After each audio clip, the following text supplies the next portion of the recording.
Darkcast Network. Welcome to the dark side of podcasting. 2 empty pill bottles, a young man dead in bed. It was immediately ruled an overdose, but Terron Evans Jr.'s mother, Jennifer Backstrom, says the evidence tells a very different story. This week, we're diving into a case out of Potsdam, New York. This case left us with far more questions than answers. This is the mysterious death of Terron Evans Jr.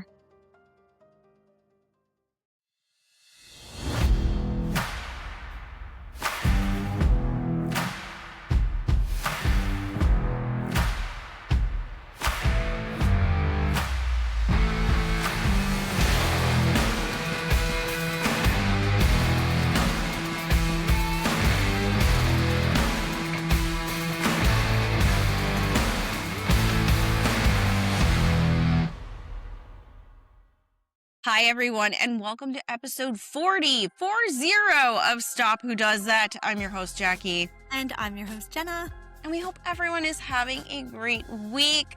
We are going into 4th of July weekend. Happy 4th of July, everyone. They say this is the 250th anniversary of the United States of America. Happy birthday, America! So I am coming off of my second week of overnight shifts. I did 4 overnights in a row. Not getting a whole lot of sleep because it's a heat wave here in Pennsylvania. Oh my God. Yeah, I just returned from Florida, and Jackie, it is, I'll be honest, I think it's hotter here than it was in Florida, because at least in Florida you have that ocean breeze, and here it's in PA, it's just extremely humid and like stifling hot. It's a heat wave. It is gross. But we are bringing you guys a thought-provoking episode for this 4th of July weekend. We were contacted on TikTok by the subject of our episode's mother, Jennifer Backstrom. She reached out to us with information about her son, and she's doing such an amazing job of getting the word out about her son's case. And I said, hey, would you like us to cover his case? And she said, absolutely. So we put this episode together to bring awareness to his case. We are taking a break from Pennsylvania for a little bit and taking you to Potsdam, New York for this episode. Yeah. So, and also, Jenna, do you want to tell them about part 2? Yes. So in this episode, we will be covering the mysterious death of Terron, which at the end will leave you with way more questions than answers. And so we have a part 2 where we will be talking to Terron's mother, Jennifer, to get some backstory on this. This is a very multi-layered case. There's another case that's kind of involved in it. And just talking to Jennifer to really understand the series of events that unfolded, the lack of communication with the police. And so it's going to be very eye-opening. And we think that you guys are really going to enjoy it. And if you do enjoy it, please give us a 5-star rating and write us a review on Apple Podcasts. We still have the contest going on, the t-shirt contest. So anybody who gives us a review from now until July 17th will be entered to win a Stop Who Does That t-shirt. And we really, really appreciate those reviews. If you could take a minute this weekend, just hop on your phone, get on Apple Podcast, and write us 2 sentences. We would really appreciate it. Yeah, the reviews are so important to boosting our visibility on the algorithms, so that way we build up more of a listenership to help these families with getting, momentum moving for their loved ones. The more people that we have listening, the more of an audience that we have for these family members to reach about their loved ones. So, absolutely. Well, Jackie, let's get into today's episode. Well, imagine waking up to your boyfriend and claiming he overdosed during the night, but there are no pills found in his stomach. On the morning of January 8th, 2021, 26-year-old Terron Evans Jr. was found dead in Potsdam, New York. Authorities ruled his death a heart attack caused by a Wellbutrin antidepressant overdose. But Terron's mother says the official story doesn't add up. Questions about the investigation, the response at the scene, and what really happened in that bedroom have fueled a years-long fight for answers that continue to this day. This is the mysterious death of Terron Evans Jr. Before we get into the controversy surrounding Terron's death, it's important to know who he was. Terron Evans Jr. was born on February 24th, 1994, in Syracuse, New York. He was just 26 years old when his life was tragically cut short. But in those 26 years, he became part of an incredibly large and loving family. Terron was the son of Jennifer and Terron Evans Sr. He had 4 sisters, 7 brothers, a stepsister, 2 stepbrothers, 14 siblings and step-siblings in total. That's an extremely large family. Yeah. I can't imagine. That's so many, but it's also nice to have, so many different brothers and sisters, and you get those bonus step siblings in there. So he was part of a very big family. He was also a loving grandson, nephew, uncle, and cousin, surrounded by a large network of relatives who loved him and would later be left searching for answers after his death. In June of 2020, Terron moved from Syracuse to Potsdam, New York, looking to start a new chapter in his life. Potsdam is about a 2.5-hour drive north of Syracuse, almost to the Canadian border. It is a small town, Jackie, of just under 10,000 people. That's very small compared to Syracuse, New York. So it seems like he just wanted a change of scenery. He's in his 20s, and that's the typical of a 20-something. They're getting maybe a new career, new relationships, and he just wanted to move outside of Syracuse, just start fresh, and things were looking up for Terron. This fresh start was really starting to pan out for him. And just a few months after moving there, in September 2020, he met a woman named Crystal Kipp, and the two began dating. But unfortunately, that fresh start would be tragically short-lived, because on the morning of January 8th, 2021, Terron Evans Jr. was found dead inside the Potsdam home he shared with Crystal. Authorities ultimately ruled his death a heart attack caused by a Wellbutrin overdose. For many, that was the end of the story. But for Terron's mother, Jennifer, it was only the beginning. Jennifer herself is an activist and began organizing for the Black Lives Matter in Potsdam, New York in June of 2020. If we can remember back that far, it's hard to believe that was 6 years ago. But the pandemic, that was during kind of the pandemic time. Yes. Yeah. In 2020, the pandemic was kind of in full swing at that time. And there was a lot of local Black Lives Matter chapters being opened throughout the country.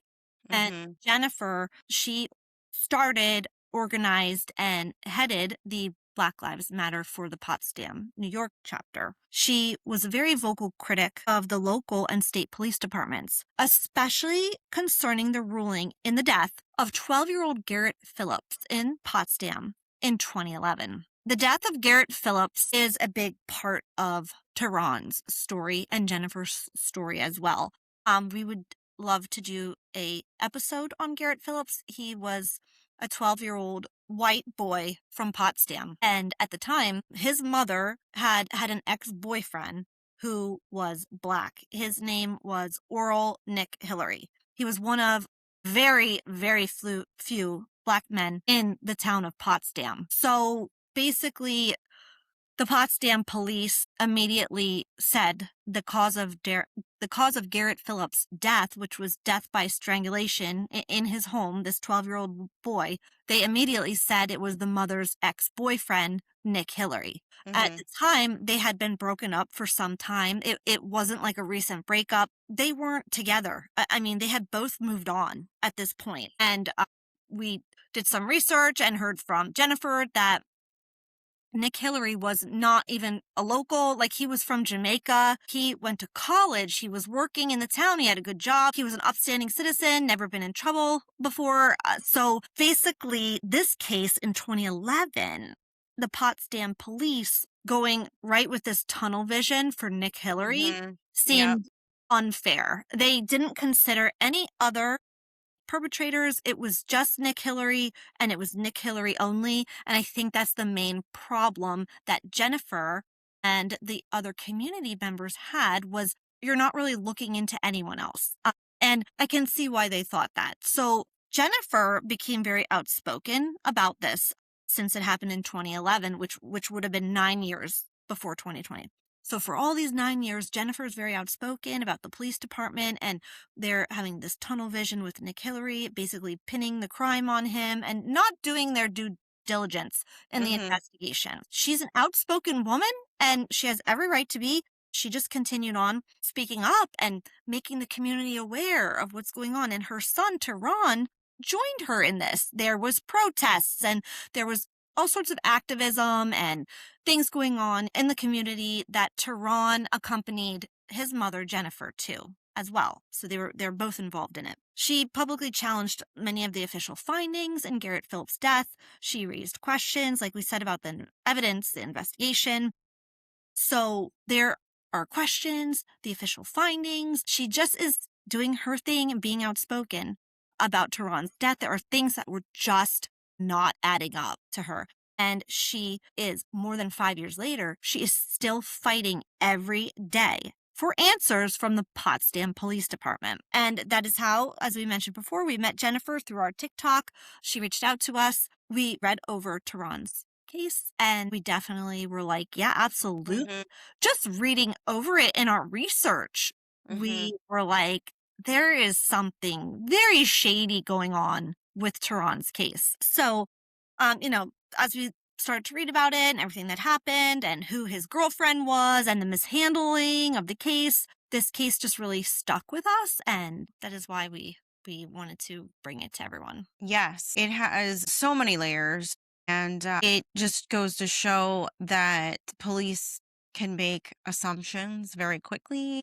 And when you do that, you're not fully considering the number of suspects that could be involved in Garrett's death. And I have to say, Jennifer is just such a strong and powerful woman. I mean, she is not afraid to use her voice.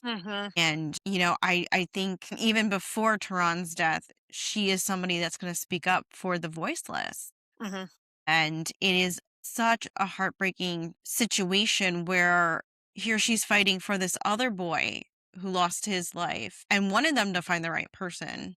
And then somehow her son, now she's fighting for her son and being a voice for him. So this is probably not a situation she ever thought she would ever be in.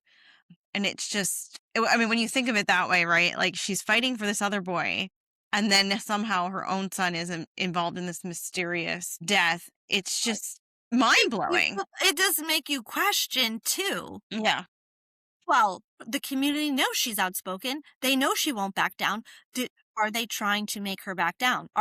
Were they feeling like she was getting too powerful? Too many people were listening to her, and too many people were questioning the conviction of Nick Hillary. Too many people, and so they wanted her to quiet down and stop getting the masses to start questioning things, and that's true leadership that she took on. I mean, to get people to follow you and listen to you and start thinking these thought-provoking questions shows how powerful she was. And in some of the TikToks we watched of her kind of filling in the gaps here and like setting the scene leading up to Terron's death, you can't help but think this was not what they made it to seem. The question, as we get deeper into this, the questions, it just really makes your mind spin. We're going to be interviewing Jennifer, and I'd love for her to kind of set the stage for you guys. I don't want to give away too much, but let's just say leading up to the events on the evening of January 7th, Jennifer received an email from someone asking her to step down from her position in the community police outreach program that she was involved in. And then to imagine you're getting an email like that, you wake up the next morning and you're hearing your son has passed away, really makes you wonder. So let's get into the details of what happened that evening of January 7th into January 8th of 2021. So on January 8th, that is when Terron was found deceased at the Potsdam, New York home of his girlfriend, Crystal Kip Hamilton. At that time, authorities ultimately ruled his death a heart attack caused by a Wellbutrin overdose. Police reports state Hamilton said that she slept through the night and woke up to find Terron unresponsive beside her in bed. She reported finding 2 empty bottles of Wellbutrin nearby and believed he had ingested the medication sometime during the night. Both Hamilton and Evans reportedly had prescriptions for the antidepressant. So they definitely both had this prescribed to them and it was in their possession. Okay. According to the National Library of Medicine, Wellbutrin, otherwise known as bupropion, is used widely as a smoking cessation aid and an antidepressant, and is available in immediate and extended release preparations. It blocks the neuronal uptake of dopamine and norepinephrine and antagonizes acetylcholine at neuronal nicotinic receptors. So what that means is that it's helping keep more dopamine and norepinephrine in your synapses, which dopamine is a neurotransmitter that makes you feel good. And so is norepinephrine. So both of those things work together to help improve your mood, help improve your energy levels. And then with the antagonization of the nicotinic receptors, it blocks your need for nicotine. Okay. Mm-hmm. So in their case, Terron and Crystal were both using them for antidepressant purposes and not smoking cessation. At therapeutic doses, Wellbutrin is generally well tolerated. However, common adverse effects include dry mouth, nausea, agitation, and insomnia. Wellbutrin, we'll just keep calling it Wellbutrin. Wellbutrin lowers your seizure threshold even at therapeutic doses of 150 to 450 milligrams. So it makes you more susceptible to seizures. Acute overdose typically produces seizures within a few hours after ingestion, although seizure onset may be delayed up to 24 hours in patients who ingest extended release preparations. The median dose associated with seizures is about 4 grams. So I think it depends on what dosage he was on. And if they're saying that he took 2 full bottles, I would think his chance of having a seizure was extremely high. Yeah, definitely. Yeah, I mean, if you took a whole bottle, then yeah, I mean, 4 grams is a lot. So other signs of toxicity would include lethargy, tremor, vomiting, and agitation. So just kind of painting a picture like what kind of symptoms you'd have. Mm-hmm. Now, it does cause arrhythmias or abnormal heart rhythms. That is a known side effect. So as far as this drug goes, it does have the ability to affect your heart rhythm. So it can put you into sinus tachycardia, which is when your heart beats too fast. And it also widens the QRS complex. So that's your ventricular contractility. If that is affected, it can put you into something called VTach or ventricular tachycardia or ventricular fibrillation, which are both very serious arrhythmias, which can lead to cardiac arrest. So knowing what I know about this drug, I know anyone on it, there's close monitoring while you're on the drug. There are, EKGs that are required when you're on this long term, just to ensure that your heart is all looking good. So yes, death can occur from an overdose. Although reported data are limited, they suggest that less than 0.5% of reported cases of Wellbutrin overdose result in death. So that's a very small number of It's very people low. who overdose that actually. Yeah, so pass that away. means even if Yeah. Terron did overdose, just say he did, his chances of death from overdose were extremely low. Now, I don't know if it's low because a lot of those people go to the hospital right away and they're able to, give them an antidote or pump their stomach. It's hard to say. But what's interesting is what comes next. So among the concerns Jennifer has raised about her son's death are questions about the physical evidence and timeline of events. She notes that Wellbutrin overdoses are known to cause seizures and can sometimes result in vomiting. However, the autopsy revealed there were no pills, none, 0, found in Terron's stomach, and no evidence of vomiting or seizures. Let's just sit with that for a minute here. Because the claim that the pill bottles were found next to him, that came from the girlfriend, did it not? Yeah, well, I think they each had a pill bottle. Yeah. And what strikes me, Jackie, is that if the investigators are saying he died of an overdose, Mhm. they find him hours, later, wouldn't there be pills in his stomach? Right. Like, and blood? And wouldn't that be, I mean, it wasn't like they found him 5 days later. I mean, it was hours, like he had just passed away and she called the police. I just feel Right. like, There'd still would be some in in his stomach still digesting, I would imagine. absolutely. Yeah. I mean, especially a whole bottle of pills. I mean, it was not like Mhm. he took like a half of a pill and 24 hours went by. They're saying he overdosed on a whole bottle of pills, but yet there was no residue or anything left in his stomach contents of pills. Right. And also, with an overdose, it says by the National Library of Medicine states that if you were to overdose on Wellbutrin, seizures should be anticipated. So, when you have a seizure, wouldn't it have woken her up? I mean, he'd be thrashing about.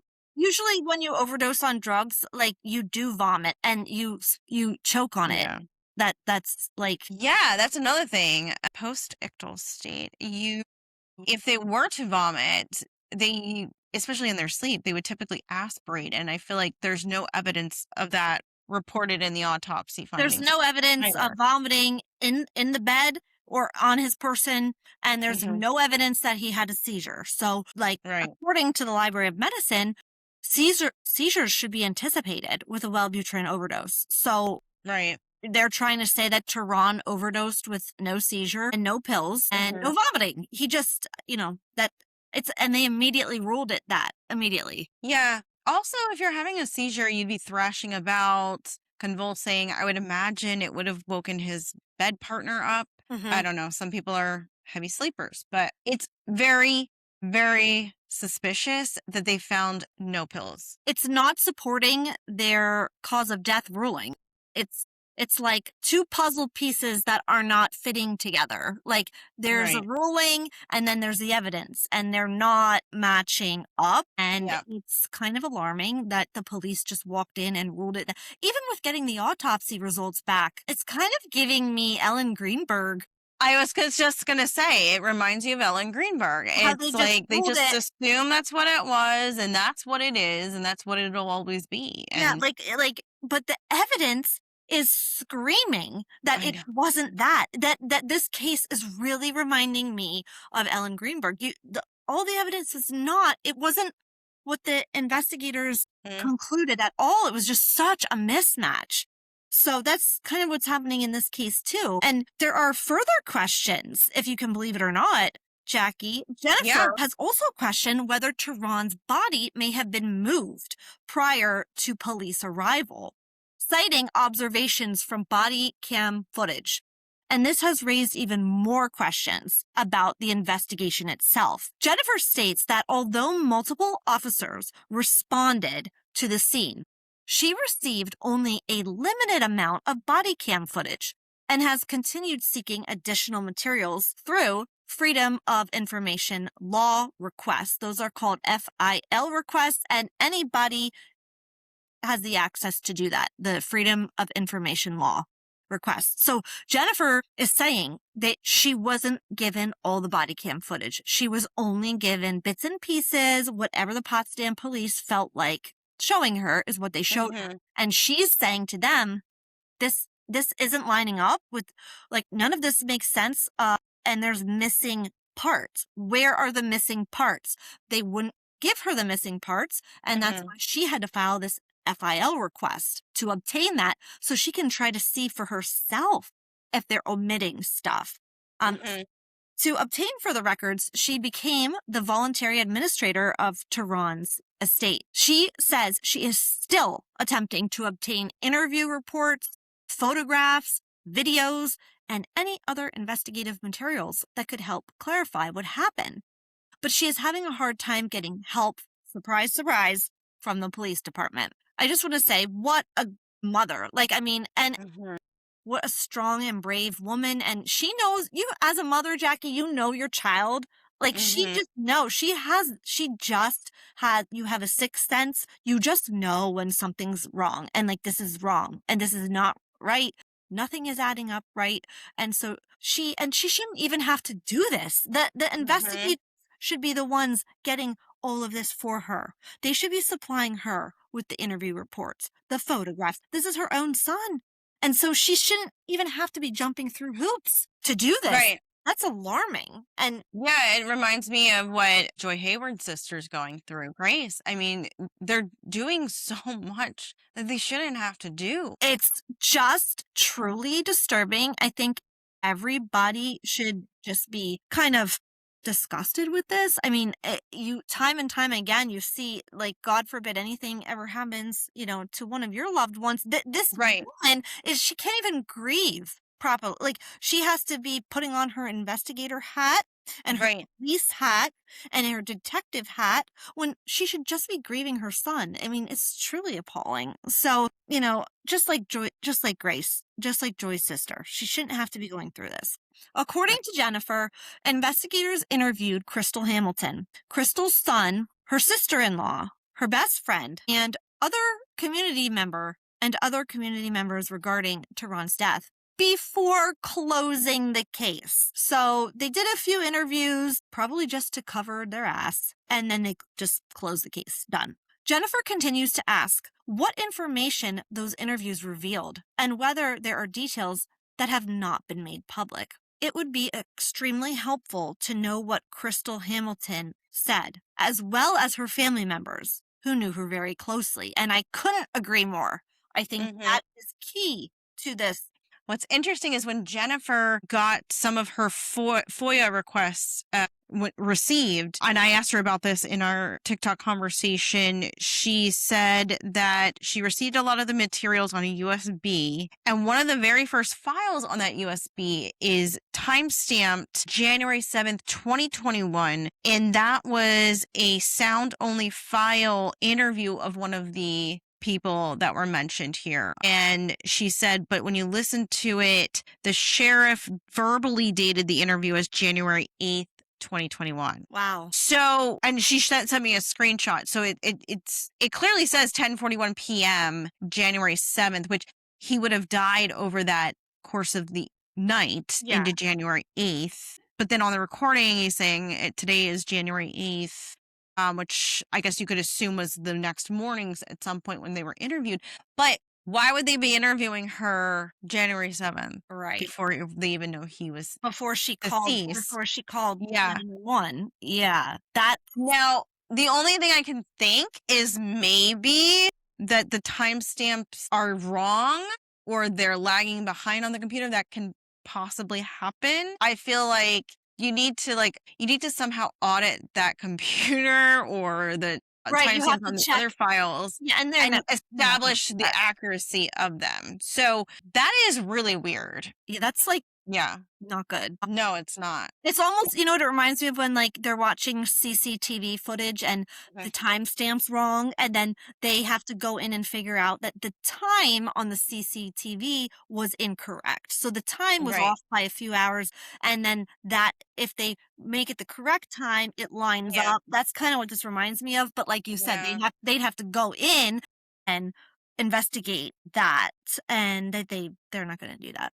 No, they're not. But very weird. I mean, officially, the timestamp is January 7th at 10:41 p.m. So that also leads you to question who was actually present that night. If there's this discrepancy with the timestamp, and I'm thinking it's just Crystal and Terron. And that's what Crystal claims. It was just she and Terron that evening, and then they went to bed. But there's one community member who claimed that other individuals may have been present at the residence on the night Terron died, and that Terron was allegedly encouraged to use various substances. Jennifer questions whether drugs other than Wellbutrin could have played a role in his death, and whether any substances may not have been detected during toxicology testing, which, of course, all of his toxicology testing, it raises concern because there was found to be no pills. They're saying it was a Wellbutrin overdose, but there was no pills in the system. So it's honestly did they just eliminate everything from his system? Was there other drugs found in there and they just they just like wiped it and said his toxicology came back like nothing. I mean, it depends on what kind of panel they did, and maybe they should have added on other panels. That's a possibility. I don't So know. Yeah. many Yeah. things in this case just don't make sense. So, reports have said that Crystal Hamilton allegedly told another individual, Jody Wenzel, that she possessed video footage of Terron using drugs on the night of his death, as well as a 2-page suicide note. However, according to Jennifer, when Crystal was later interviewed by police, she denied that either of those claims were true, and she presented no videos. So, what the f is going on with this Yeah, Crystal? why is she saying these things? That's a huge change of your story. Like, Yeah. you're saying you have video footage of Terron allegedly using drugs And and all of a sudden you don't. a suicide note. Okay. You have, but then all of a sudden you don't have the footage and you don't have the note. I mean, and police aren't going to look into her? Like, that's bad. That's incriminating. Well, tell us why they likely won't look into her, Jenna. Great point, Jackie. So it is plausible to think Crystal did have access to other drugs and that police wouldn't look further into her because, get this, according to the community, Crystal sells drugs and is a police informant. She was arrested at least twice for drugs, including being handled by the local drugs task force. Yes, she is an alleged police informant. This creates a real twist to the case because did Terron know too much? Could he have seen or heard something he wasn't supposed to? It is almost unbelievable the twists and turns going on in this case. She was a frickin' alleged police informant. Yeah, given the fact his mother's in the community, raising awareness, getting the word out about Garrett Phillips. Yeah, this adds another layer to this case, given the fact that there was a lot of tension between Jennifer and the police and things were happening leading up to this. I can see why, as a mother, she is raising hell right now to get some answers. I almost wonder, too, if Crystal may have said something to him that was a no-no, like that she really shouldn't have, and he may have found out, and the police were like, he can't know that, he can't tell anyone. I mean, the possibilities here are endless for why he may have been Yeah. deceased. That is just too. It's like my brain is like it's On overdrive. yeah, my Yeah. brain is like overstimulated with the amount of reasons why he could have lost his Right. life. And there's just too many coincidences here. Way too many. So, as the investigation continued, additional questions began to emerge, not just about how Terron died, but about the response after he was found. Body cam footage from the scene has been a particular point of controversy. After reviewing the footage, concerns were raised about the amount of time it took officers to enter the residence and begin life-saving measures.